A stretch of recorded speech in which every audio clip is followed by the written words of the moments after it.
Hey, what is up, everyone? Welcome to the Crack House Chronicles. I am Donnie, your host, and with me is a man that is scarred for life because his parents wouldn't pay extra for the laser background at the Sears Portrait Studio when he was 10 years old. Damn it, cheap asses. Everybody had to have a laser background. That's it. Not me. I got the Kmart version.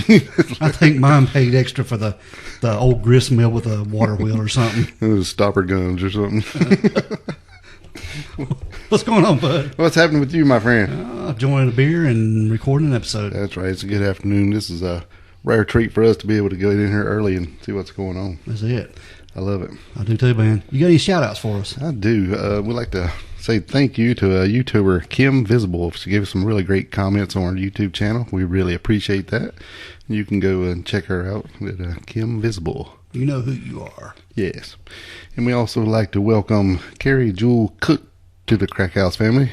She left us a really, really cool comment on our Facebook page, and we really appreciate that. And we're trying to keep them coming so you don't get caught up too quick. That's it. Yep. So thank you for getting in there and sharing and putting out the word. Thanks to everybody that listens, and spread the word. Tell everybody about us. Man, we really appreciate it. It seems like you guys are spreading the word and appreciating what we do, and we appreciate what you're doing. Yep. We're all just appreciating. And we want to thank everybody for going on to Apple iTunes, giving us a rate and review. We want to thank everybody for visiting our website. Check out the store page. Get you a t-shirt. Help support the Crack House. Yeah, some folks been buying some stuff. Yeah, they have. That's really nice. We appreciate it. I'm telling you. All right, man. We're going to I get can buy us a microphone or something here shortly. Yeah, buy us another 12-pack of beer.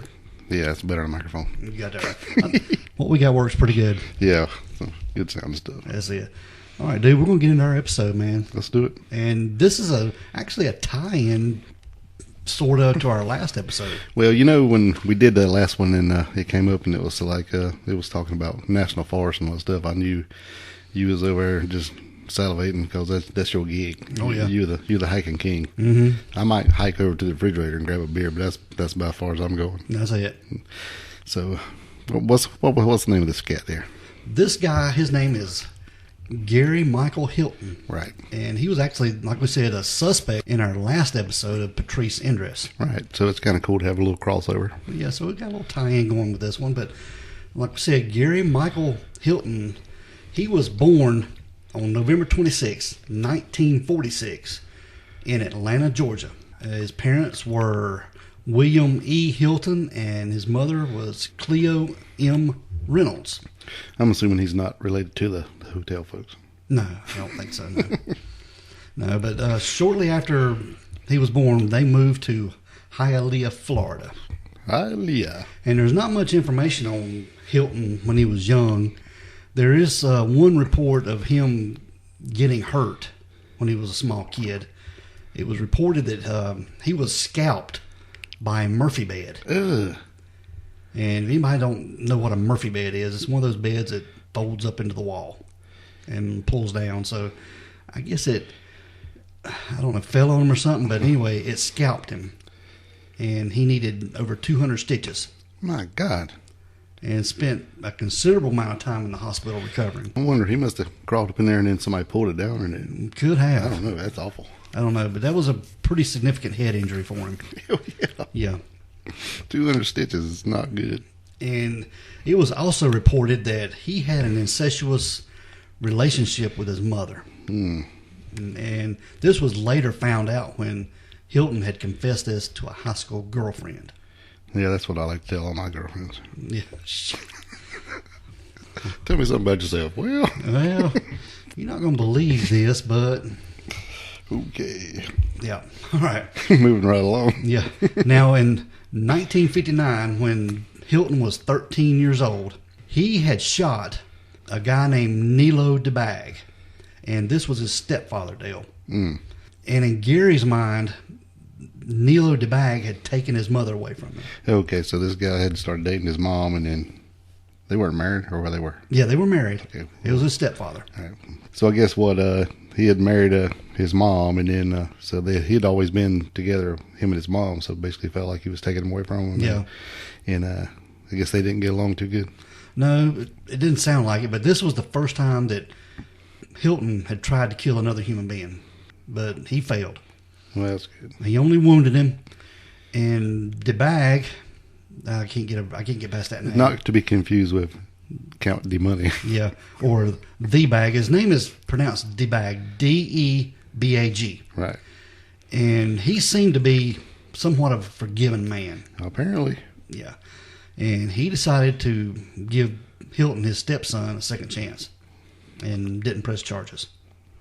Well, that's awful nice of him. Yeah, but Hilton was briefly confined to a mental hospital. So he decided he won't won't press charges, but he wanted him to go to a mental hospital and get some help. Yeah. I get that. Right. Yeah. Try to help him out instead of throw him in the slammer. Hilton's mom wouldn't let him back in the house until right before he started school. So this is like right after he got out of the hospital? Yeah. So she was probably worried since that incident happened, but when he decided to try to straighten up and go back to school, everything was cool, I guess. And he enrolled in Miami Springs Junior High. And in 1961, when Hilton was 14... He actually shot him twice. I think that's why he had to move out. And he moved in with some other people by the name of Dawn and Mark Jeffers. Was they related to him? I don't know if they were neighbors or friends of the family or what, but that's pretty much what happened. Hilton had to leave. In 1963, at the age of 17, Hilton enlisted in the U.S. Army. And he got his GED. I think he quit high school. I think he went through the 11th grade and started the 12th grade, then quit. So he got his GED and was sent to West Germany. And Dale, he was signed to the Davy Crockett platoon.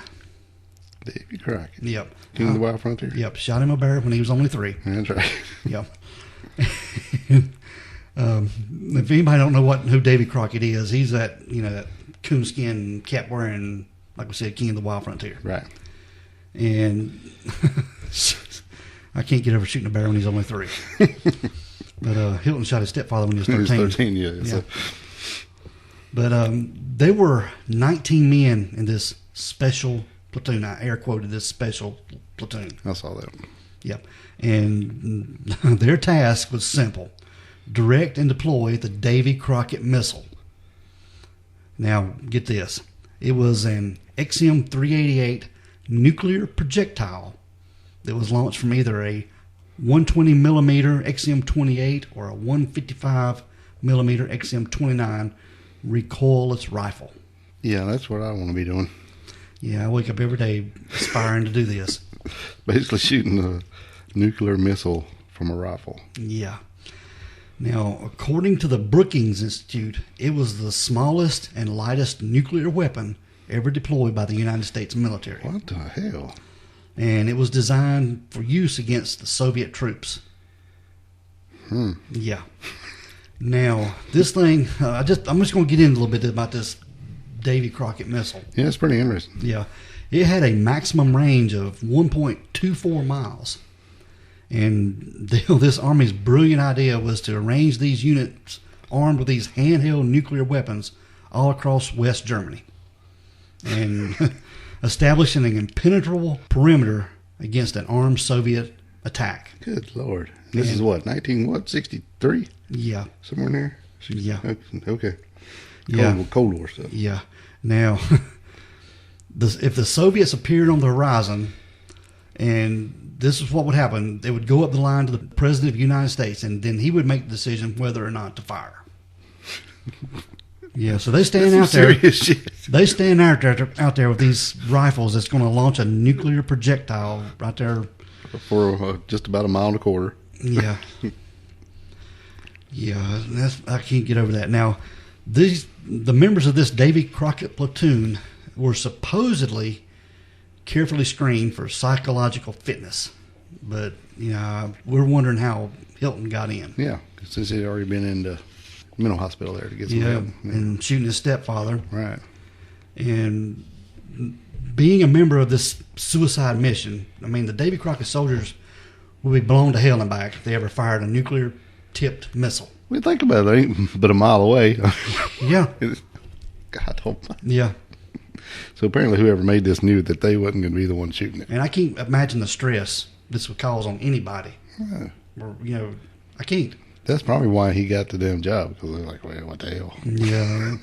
Yeah, let's see. Hey, look at there. He didn't ask no questions. They saw him coming a mile away. That's crazy. Yeah.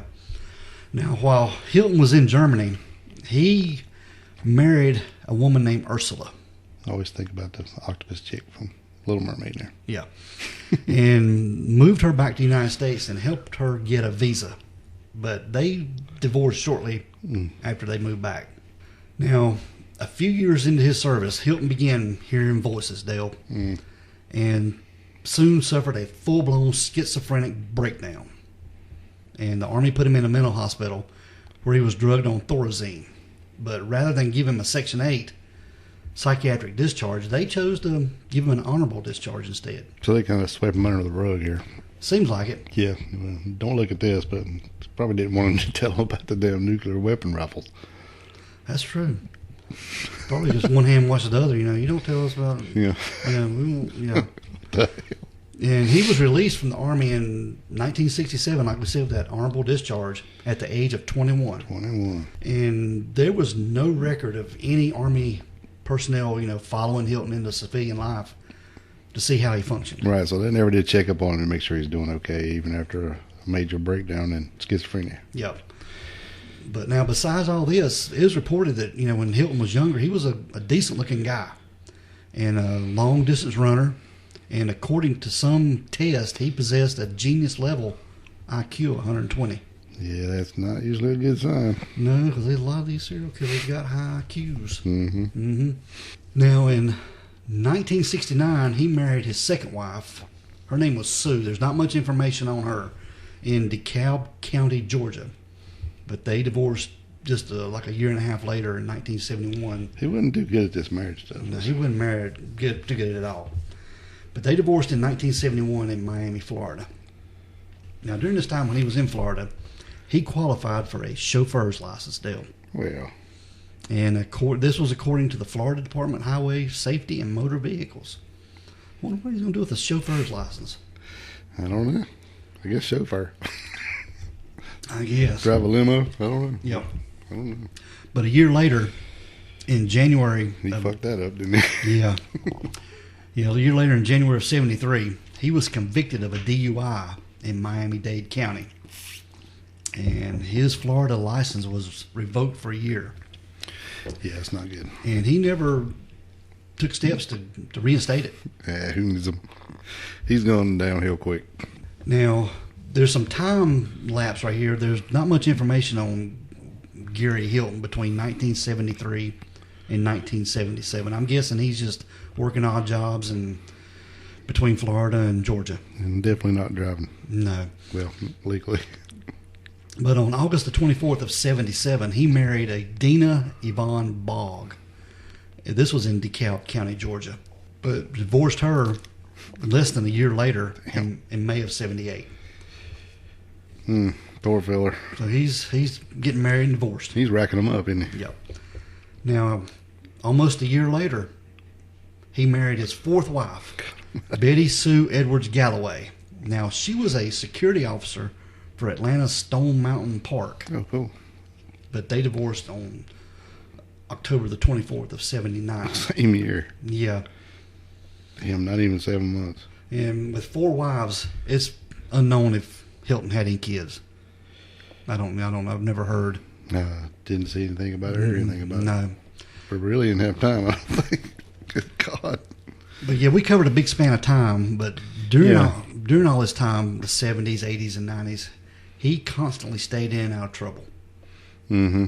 Yeah. And in and out of marriages. Yeah. I mean, he was arrested for arson, marijuana possession, stealing books from a bookstore, and even 21 counts of solicitation. Well, he needed some books to keep his education up. I guess. And his I'll call him on the rest. And his IQ. Yeah. Now, Dale, in 1995, 95. Hilton was a consultant for a movie called Deadly Run. And it was created by Samuel Rael. And he met Hilton in the mid-'80s because Hilton had hired Rael as his attorney when he was busted for trespassing on Atlanta city property. And Rael even noted that Hilton was one of his first legal clients after he became a lawyer. Right. And Riel said he defended him on several charges over the years, including, like I said, arson, false solicitation, several different things. And they became had a pretty good friendship from everything I heard. Well, I guess so. He's always hanging out. I'm in trouble again. Yeah. You've seen him pretty weekly. Yeah. But in 1995, Riel decided he wanted to make movies. So I'm a lawyer, but I think I'm going to make a movie. What the hell? Yeah. Hilton seemed to have plenty of ideas. But, at this time, Hilton wasn't known as a serial killer. No. He just had ideas, I guess. Well, he'd been around. Yeah. I mean, he was a nuclear rifle shooter. That's true. And for a while, that's enough to give you kind of information on anything or advice. But Riel said he was a consultant on this movie from the beginning to the middle to the end. And Hilton even picked the cast and other movie workers. Even said Riel thought that Hilton was extremely creative, and he saw him as a really interesting guy with a loose screw. Yeah, I've probably been that on. Okay, So what was the plot of this here film? It was about a guy abducting women and keeping them in his cabin and murdering them. So he'd pick them up in town and take them out in the woods. Yeah. So it's kind of like Robert Hansen. Kind of. But not in the cold. Yeah. That's what the movie was based on. Imagine that. Yeah. So he was a consultant on this. So yeah. He had some stuff going through his head at this point. He was just going to put this in a movie. And yeah, this Riel guy said he was an expert on this stuff. I bet he was. But he even recalled Hilton as being a dog lover and an outdoorsman. Even though he didn't pay Hilton at all to do none of this, right? Yep. And what a guy. Probably straightened out legal fees. Probably. You help me in my movie and I'll defend you on something. I know it's going to be something coming up next week. Yeah, I'm gonna get in trouble. Now, he said Gary lived almost outdoors all the time. He said he'd even come to his house and take a shower. So he was almost like a transient, I guess, in a way. Probably so. Moving a little bit ahead, in 2005, this was about 2 years before he had his first victim. And about 10 years after the movie, right? Yes. Right. Hilton abandoned a van in the Trey Mountain area of White County, Georgia. And he received a citation for doing this, but didn't answer it. Right. And a warrant for his arrest was issued and put into the federal database. And we're going to talk about this just a little bit later. Yeah. It's going to come into play. That's right. That little incident there. Now, while in Georgia, Hilton had worked for years as a handyman for a guy named John Tabor. And I think he had a home siding business. Yeah, I think so. Around the Atlanta area. But Tabor not only employed Hilton, he provided him a home to live in on his property. Now, soon after Hilton began taking Ritalin, he was prescribed Ritalin for ADHD, I guess, or what the doctors thought he had. Yeah, but he didn't actually have it. No. Right. He was actually misdiagnosed. Right. And what it did, it changed his demeanor completely. Right, because this pretty much acts as a stimulant if you don't actually have ADHD or ADD. Yep. He got irritable and confrontational and even acted out. And even threatened his boss, John Tabor, many times. And it wasn't long before Hilton lost his job and his home on his boss's property. Yeah, I think one time he even went to Tabor and told him he wanted $10,000. He's going to kill him, right? Yeah. Yeah. And threatened him and his family, and had the old boy would go home. He said he would drive around the block and then see if he was around anywhere before he would actually go home. He was afraid. Yeah, I can't imagine. And he said he slept with a rifle and a pistol right beside his bed, and then at one point he even sent his wife to go live somewhere else for a while because he was so worried about this guy. So he was pretty unstable. Yeah. But now, if Hilton had one passion, one comfort that set him aside, it was the outdoors. Right. And in 2007, after being fired by John Tabor, Hilton hit the road in his Chevy Astro van with his dog Dandy. Dandy. I bet he was a dandy dog, wasn't he? Yep. And he was still on his Ritalin. And Hilton preferred national parks, and he headed north. Left Georgia and went into North Carolina to the Pisgah National Forest just outside of Asheville. Right. Just up the road here. And I've been all through that area. It's your stomping grounds, ain't it? Oh, yeah. I know Pisgah Forest probably better than I know my own backyard. I've been all over it. And when I was reading through this Dale, I recognized a lot of these places that he'd been. I bet so. So it's kind of eerie. I was wondering what you thought about now. Next time you go hiking, are you going to have? I've always been in the back of your mind, a little more worried about stuff. Oh yeah, anytime. I've always been. If I'm on a trail, encounter somebody, I watch them. I make sure they're going on, and and try to remember faces. If I speak to somebody, hey, how you doing or something, I always try to remember that and associate them. If I encounter them back on the trail. If you didn't, you damn well would after this one. Yeah. A little creepy. Now, it was at the Pisgah National Forest. This was where Hilton first encountered senior citizens Irene and John Bryant. I think John went by Jack. Mm-hmm. And he was on a hike through this part of the park. Amazing people. Yeah. And this was the Appalachian wilderness that Hilton decided to murder him, I guess. Mm. But the Bryants, they were from Horseshoe, North Carolina. And it was reported that Irene, she was a big outdoors enthusiast. Yeah, both of them. Yeah. She even saying that, she loved, her neighbor even told her, reporters that she loved the nature so much that if he ever spotted a deer just outside to call her so she'd go out and look at it. Mm. I was that passionate about it. Just good people. Yep. And her husband, Jack, he loved hiking, and it was so strong that he even conquered the 2,000-plus mile Appalachian Trail. That's a damn good feat there, isn't it? Yep. And even having arthritis and even arthritic back. Yeah, not to mention these folks are in their 80s now. Yeah. And still doing this. Mm-hmm. That's amazing. Yep. And I've been on part of the Appalachian Trail, and it's not easy.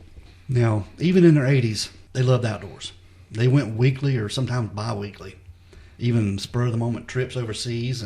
But Irene, she was 84, and her husband, Jack, would have turned 80 in late October of that year. Mm. So they were enjoying life, Dale, and just having a good time. Mm-hmm. Just walking in the woods. Yep. But their love for nature ended when the Bryants crossed paths with Gary Michael Hilton. And police say that Hilton at the time was 61 years old.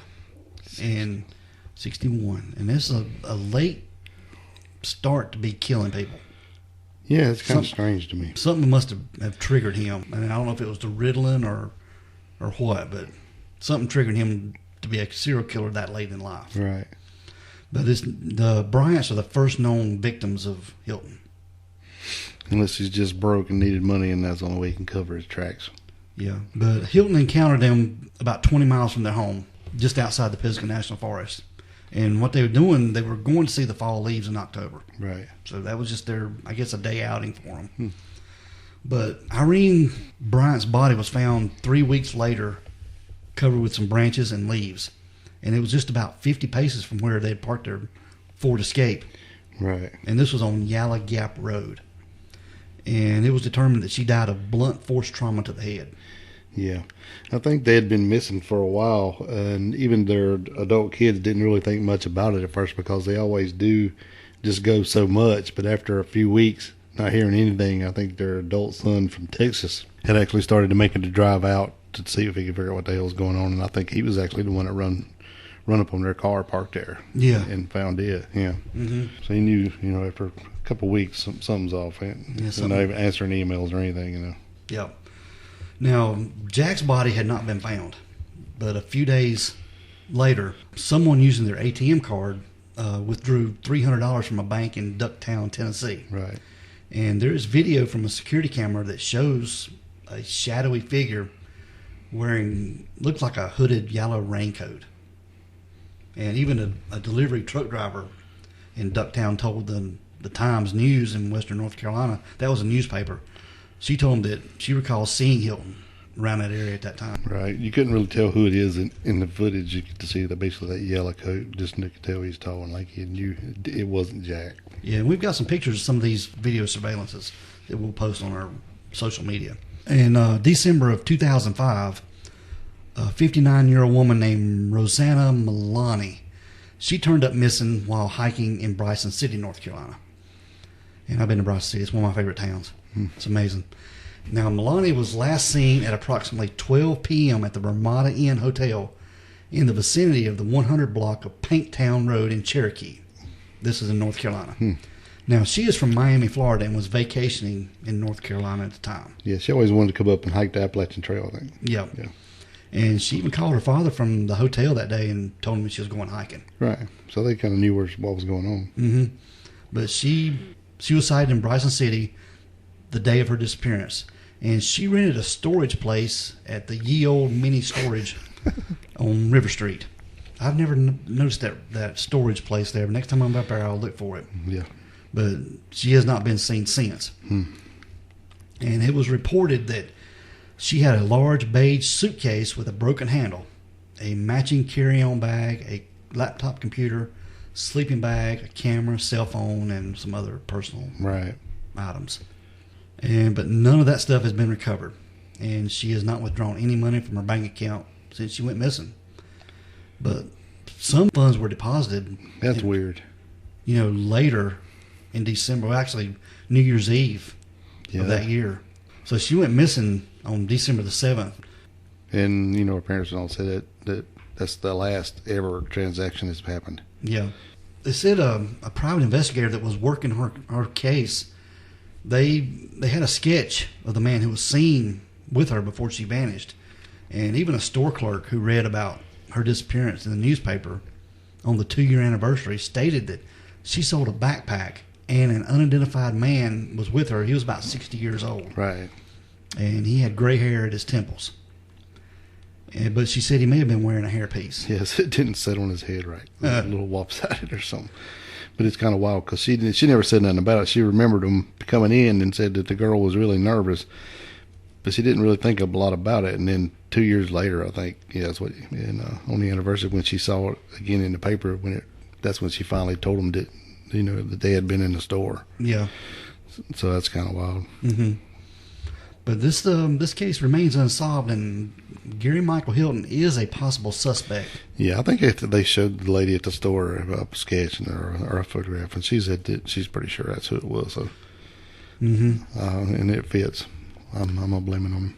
The only thing about it is unless she had cash on her, and Gary took that money from her, because like with the Bryants, he took an ATM card. Yeah, and was able to get money. She may not have had an ATM card. Right. So it's probably just cash that. And all her stuff that's never been recovered. Yep. And sold it or something maybe. Yeah, throw it in that river right there. By the way, there's a really good Italian restaurant right there on the river called Pasqualino's Italian restaurant. It's really good. Okay. Noted. Yep. All right. Just giving a shout out to Pasqualino's. Pasqualino's. All right.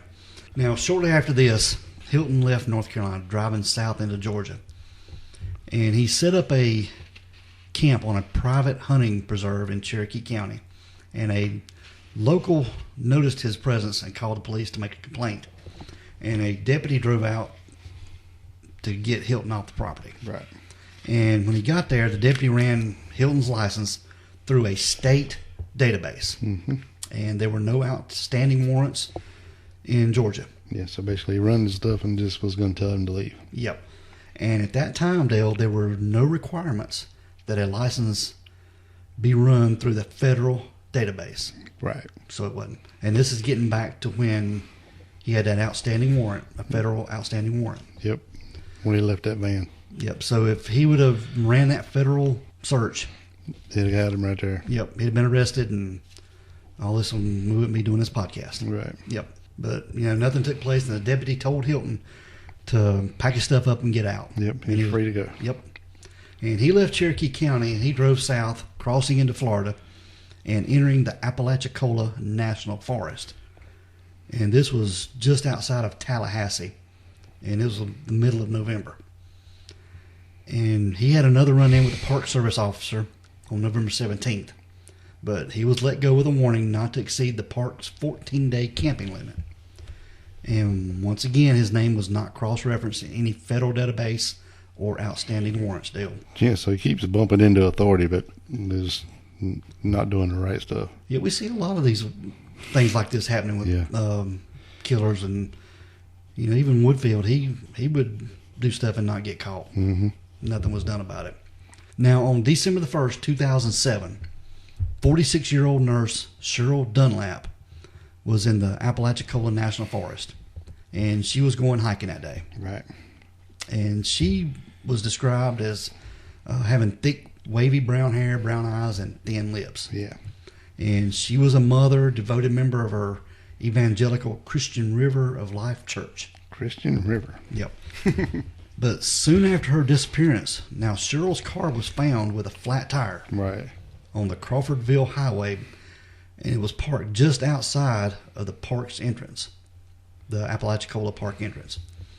And she may have been attempting to flag someone down to get some assistance. At least that's what it looked like. Yep.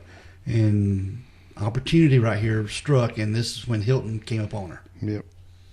And a few days after the discovery of Cheryl's car, a security camera footage surfaced of a man in a rubber mask. And I found a picture of this rubber mask online. It's pretty creepy. Pretty creepy. Yeah, and we'll post that too.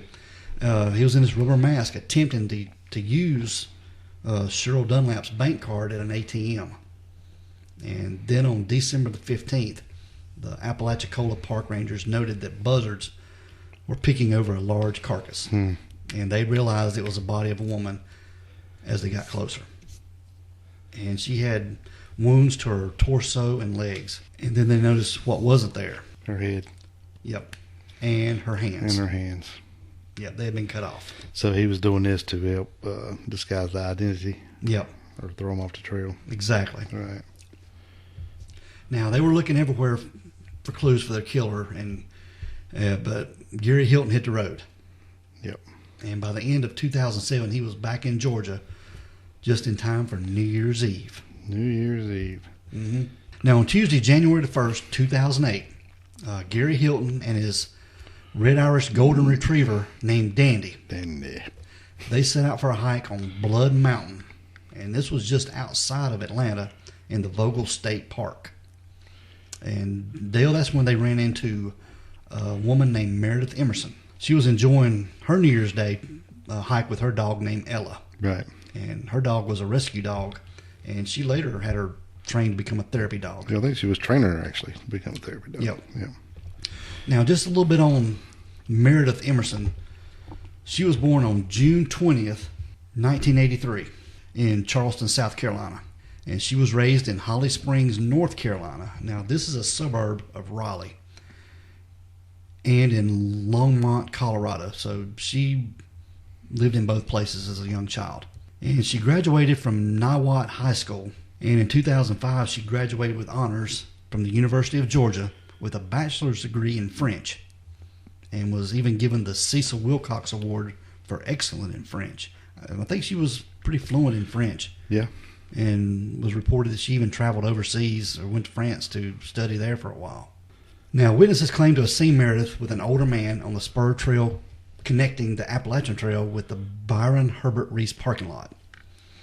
And when she did not return home on January the 2nd, 2008, her friends and family began to search for her. Yeah, she didn't show up for work either, so they knew something was up. Yeah, and she was reported as an overdue hiker. And that's pretty common.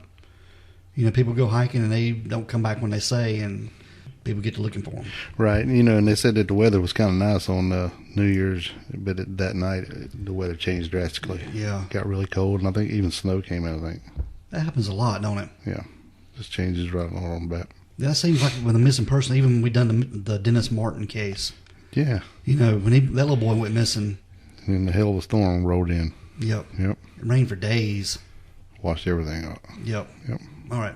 Anyway, getting back to Meredith. Hilton tried abducting her, but now Meredith was trained in martial arts. Yeah, Keto, I think. Yeah. You know, I think she even had a blue belt. Yep. If I'm not mistaken. That is correct. Yep. And she tried to fight him off. And she did pretty well for a while, and he said finally she had stepped back and lost her foot, and then that's when he got the upper hand. But Hilton was trained in hand-to-hand combat from his days in the Army. Yeah, that's true, but he's still 60 or whatever, dude. Yep. So. But he's been living in a van for 10 years, so he's super stout. But yeah, but and you know. He eventually got the better of her, and he marched her down the mountain to his van. Right, with a knife point. Yep. Yeah, he had a large hunting knife. Now, inside the van, he tied her down, but she insisted he go back and get her dog, Ella. Yep, and he did. He did. He drove away and held her for prisoner for days. And this time, Hilton didn't clean up his trail. Other witnesses had seen him on the mountain that day. Yep. And they alerted authorities and even the Georgia Bureau of Investigation. Right, and they even came across that, and it looked like it was something that happened, a scuffle there, and they found like a dog leash and some dog treats and a couple of bottles of water and one of those expandable police batons laying on the ground, so they knew something was up. And they reported that to him. Yeah. That's good. Turned it into a store or there somewhere, and then they turned it into authorities. Yeah, that's good they noticed that stuff, because, I see stuff on the trail all the time, but I don't think much about it, but... Right. Well, they said that one of the people who had seen them while they were walking up, a guy and his buddies, one of them was a police officer, but he wasn't working.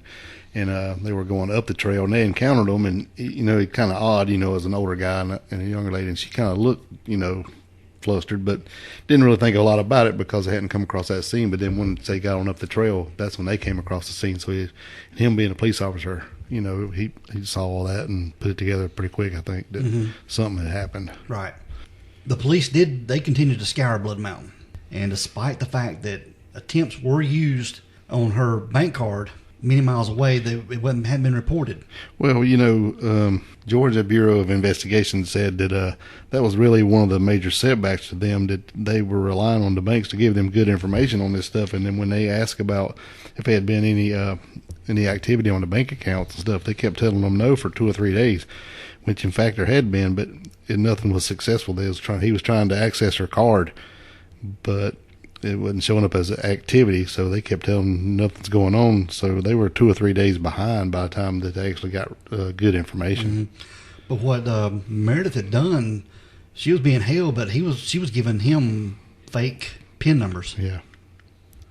Just to buy her time. Buy some time. Yeah. And he would go and try to withdraw money and then come back. I bet he was mad. Yeah, but he was pretty pissed off. News of this abduction went national, and it soon caught the attention of, guess who? Who? Hilton's former boss, John Tabor. That's right. Yeah. Well, when he had been watching the news, because it was a pretty big story, because they said, all the reporters and all the trucks with the satellites on top, everything had came down, and they had set up a makeshift camp in another, I guess, a park with the cabins and stuff. They had set up a couple command posts. They had more area, I guess. Yeah, because they had to set up a couple different command posts, and said that when he saw, who they were looking for, and then there was a dog and stuff, he knew right away who it was.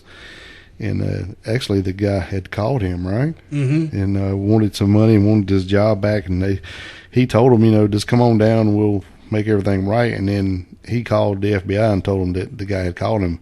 But the problem was he waited, I think, almost 3 hours before he ever made the call. And by the time he called him, when they went to the Huddle House, which is like a Waffle House kind of sort of, when they went to the Huddle House where he had called from, he was already gone. He done. So they had a chance to get him there too. And this guy just waited around too long before he called the authorities and let them know that the guy had called him. Yep. Now, just a few days later in DeKalb County, Hilton was spotted in a parking lot, and he was removing stuff from his van and tossing them into a dumpster. Mm-hmm. And Dale, a phone call was made. It was a 911 call. And we've got that 911 call right here. DeKalb 911, what's the exact location? I have the person of interest in that missing woman case is at this Chevron gas station on Ashford Dunwoody. Chevron gas station at Ashford Dunwoody? Yeah. You said the van is there? The van is here. The dog is here, the red dog, and I saw the man's face, and I've been watching the news, and I know it's him. He's got a green long-sleeve sweatshirt, and he's wearing a hat, and he's emptying all this stuff out of his van. Pillows and a blanket, and it looks like he's got a sleeping bag right now. Taking it all to the trash. It's definitely and the dumpster is looking around like he is as guilty as sin. Okay, sir, and the dumpster is at the rear of the location? Yeah, the dumpster, well, it's kind of right in the front. It's right by the car wash. Okay. I can go take him down if you want. No, sir, stay right there. Okay. Okay, hold on, sir. He looks like he's finishing up. You guys got to hurry. He's got stuff in bags that he's emptied onto the ground, and he's taking load by load to the dumpster behind the car wash. This is the third backpack we've seen him take to the dumpster. Oh, I'm just shaking. You guys, is there somebody en route? Yes, sir. Here we go. Here comes the cops. Yes. Yes. Police are there? Yes. Yes. They got him. They got him? I mean, they don't have him yet, but they're getting out. So they got him now. Here, 2 cruisers pulled up on him. 2 of the cab's finest. All right. What do you think about that? That guy was wanting to go kick his butt, wasn't he? Yeah, that's what I was thinking. I'll go take him down if you want me to. He said, no. And actually, I think this is actually the second time that somebody had spotted him throwing some stuff out of his van. You know, the first time when a lady had called in and said that Ella had showed up in the grocery store where she was working. It was a Kroger, I think. Yeah, and called and said, this dog is here, and I think it's the one you're looking for. And they went and picked the dog up, and it was Chip, so they knew that it was indeed the dog they were looking for. Yeah, that Kroger supermarket that Ella showed up in was 60 miles away. Mm-hmm. Yeah. And then that's what's crazy. Mm-hmm. Yep. And then I think another lady had actually called and said that Gary had called her, and that he knew her, and or she knew him rather, but she hadn't talked to him in years, and said he had called her, and she said, "Don't you know the whole world's looking for you?" And said, as soon as she said that, he hung up, and when they traced it, it was a little convenience store right across the street from that grocery store. Yeah, so they're closing in. Yeah. And then this guy that was on the 911 call, he was the next call that they got, and he was actually had seen him there, and that's where they got him. Yeah, they pulled up and got him. Yep.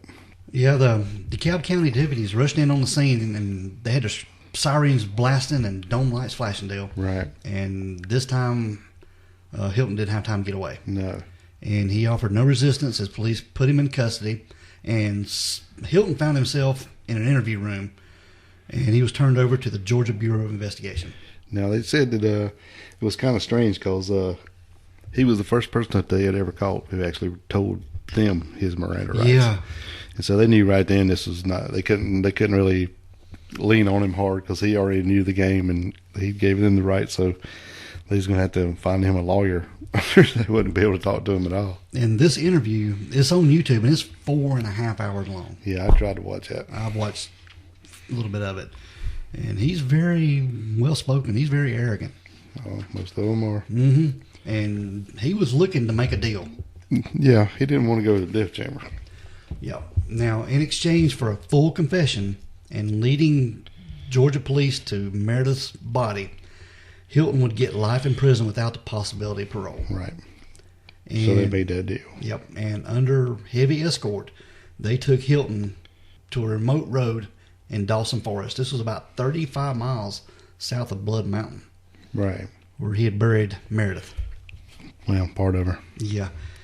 But the Georgia Bureau of Investigation had been looking in the wrong place. And just like Cheryl's body, Meredith's head was gone. Mm. And he buried it nearby. Right. And he had to go find it for him, too. Yep. And I think he'd wrapped it up in a tent and buried it. He said it was out near a tree that was down. Said one end of the tree, you find some more of her clothes. The other end, you'll find her head. Yeah. Yeah. Sick, man. Yeah. Now, as the Georgia authorities pieced together the murder of Meredith Emerson, Florida law enforcement officers were connecting the dots between Meredith Emerson and Cheryl Dunlap, and to try to find out if their killer was the same guy. Right. But unlike Georgia, Florida was not going to make a deal. Hell no. Nope. Oh, yeah. And you know, Donnie, the whole time he was telling her that he wasn't going to kill her. That, he just wanted her money. I just want your money. I got your PIN number. I got your card. I'm not going to hurt you. And then he ended up, I think they were, before he got caught, they were camping again somewhere, and a fella come up to him. He had gotten his truck stuck in the mud. And he said he walked down, he could see them camping down there, so he was going to walk down there and see if the guy would help him get his truck out. And said once he got close, the guy jumped up and run to him like he didn't want him to see who was with him. Yeah.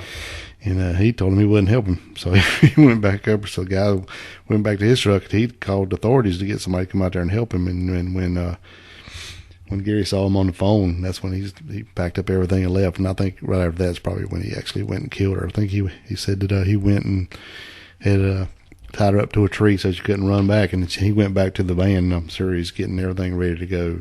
Yeah. And he went back down and killed her. Yeah. Yeah, he knew it was closing in on him. Yeah, and, you know, even in those interviews, he said, you know, pretty much, when you do that to somebody, you know, right then you're going to kill them or you're going to get caught. So he had never had any intentions of letting her go. No. Now, Irene Bryant, that was Hilton's first victim. She had been killed on federal land. That's the Pisgah National Forest, Right. Transylvania County. And his third victim, Cheryl Dunlap, had also been killed on federal land, you know, in the Apalachicola National Forest. Yeah, in Florida. Yep, that's Leon County, Florida. Now, authorities suspected that Irene's husband, Jack Bryant, you know, he was abducted alongside Irene, was the second victim. Right. His body wasn't found for a while Right. after hers was found. But now, with the Georgia deal signed, the question then became who would be next. Florida or the feds. Yeah. Mm. Now, Sheriff David Mahoney of North Carolina's Transylvania County. Transylvania. Transylvania. You know, that's one thing, side note, I always thought was cool about North Carolina. You know, like we had Transylvania, and they also had the Bat Cave. Yeah. And I was like, man, that's cool. We got It the is- Bat Cave. that But is I'm like, very cool. why would they put a sign up and tell where it is? You know, the Joker's going to find them. Exactly. Anyway. Okay. Okay. I just always thought that was cool. Now, getting back to this Sheriff David Mahoney of Transylvania County, he had the answer. And he talked to the U.S. attorney over who had jurisdiction to prosecute Hilton for Irene's murder. And he said Florida does have a fast track on the death penalty. Yeah, they don't play. Kind of like Texas and that. Yeah, they don't mess around. Because like from 1976 to 2007, the federal government had executed just 3 people in capital murders. But in that same period of time, Florida had put 64 to death, averaging 2 a year. So they got a drive-through. Yeah. They ain't messing around. No. Now, on February the 2nd, 2008, this is getting back to the Bryants, the skeletal remains of Jack Bryant were discovered in the Nantahala National Forest in North Carolina. Nantahala. Now, to get Hilton to Florida for the death penalty, it picked up steam. And Hilton was extradited to Florida, where he would stand trial for the murder of 46-year-old Cheryl Dunlap. Right. Now, the Florida Department of Law Enforcement had found and identified Dunlap's body without her fingers and her head. And as in Meredith Emerson's case, Hilton had mutilated the body, and I guess in a desperate attempt to try to hide, to identify her, Right. it didn't work, and they used part of her thigh muscle to identify her. That's crazy, isn't it? Now they can do that, yeah. Forensics, man. I think it's very cool. Yes. In February 2011, this was 2 years after the pretrial hearings, 2 years, Hilton stood before the judge in Tallahassee, Florida, courtroom, and at the end of the 4-week trial, the jury convicted Hilton on first-degree murder and recommended the death penalty. And the judge agreed and officially pronounced the death sentence. After this trial and the sentencing, Dateline NBC, they did a 2-hour investigation into Hilton and his trail of death that he cut across the southern United States. And it seemed as if the Hilton case was finally closed, but it wasn't. No. And in January 19th of 2016, Hilton was in a Tallahassee, Florida hearing where he planned to request a new trial on the basis of inadequate counsel. Yeah, but he never made it. Nope, didn't get there. But instead, on January the 12th, the United States Supreme Court delivered a decision that changed the rules of the game for Florida death penalty statute. Now, just getting into a little bit of this, the challenge came from a case of a Florida man named Timothy Lee Hurst, and he was convicted of a 1998 murder of a co-worker, Cynthia Harrison. And a Florida penalty phase jury convicted Hurst of the crime and recommended that the judge impose the death sentence. The judge agreed and sentenced Hurst to death. But Hurst's lawyers challenged the decision and brought the case before the Supreme Court. In January of 2016, the Associate Justice Sonia Sotomayor delivered the opinion of the court. And her opinion was, we hold this sentencing scheme unconstitutional. The Sixth Amendment requires a jury, not a judge, to find each fact necessary to impose a sentence of death. A jury's mere recommendation is not enough, Sotomayor wrote. So they're going to overturn it all. Yeah, and at that point, all executions in Florida, including Hilton's, were put on hold. Crazy. Trying to close down their drive-thru. Sotomayor also said that they are currently waiting on Florida Supreme Court to rule in the Hearst case. And the prosecutor who convicted Hilton, they have to decide whether Hearst is retroactive. And in the event that Florida rules otherwise and the Hearst decision is retroactive, the whole death penalty scheme in Florida will be set and sentence would be scrapped, and all prisoners on death row, including Hilton, would be subject to resentencing. That's a lot of... That's crazy. Yep. And the Florida legislature is currently drafting a new law in accordance with the United States Supreme Court decision and what the Florida Supreme Court will decide this February. That was in 2016. But as for Hilton, he's back in prison, watching and waiting, and at the moment has all the time in the world. So he's not getting out. So he's not getting out, but he's not been put to death yet either. No. Now, Dale, just going to wind this little story up about Hilton. Okay. For the dog lovers out there, we mentioned a couple dogs in this case. Now, Dandy, that's Hilton's dog, the reddish golden retriever, he was adopted into a new home. Brad Morris, the public defender for the Gainesville-based Northeastern Judicial Circuit, said Hilton was concerned that, his dog would have a good home. And the dog's new owner is someone close to the case who offered to take the dog. But Morris said Hilton did not know the person before killing and that the person does not want to be identified. Well, I can see that. Yep.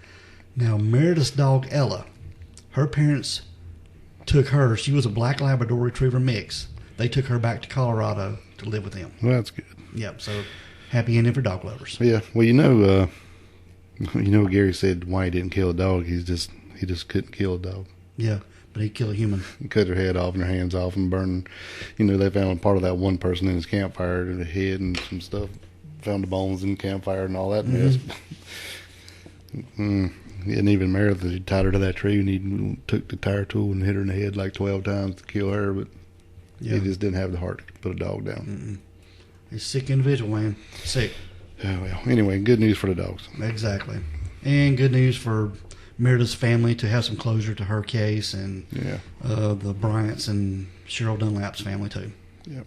So, but there's possibly many more other murders he's very capable of doing that they're just not able to prove. Yeah, I'm telling you, man. Just think if this cat was doing this back before all this forensic stuff was so good. Yeah, tell me 70s, it'd be because he didn't start till he was like 60 years old or something. Yeah. So he really could have been bad. Yep. All right, Dale, that is the case of Gary Michael Hilton, the National Forest Killer. Yeah, Gary Michael, yes, the National Forest Killer. Yep. All right. We want everyone to be safe, be careful, and always be aware of your surroundings, and always watch yourself on the trail. That's right, because the next episode could be about you. This is the Crack House Chronicles.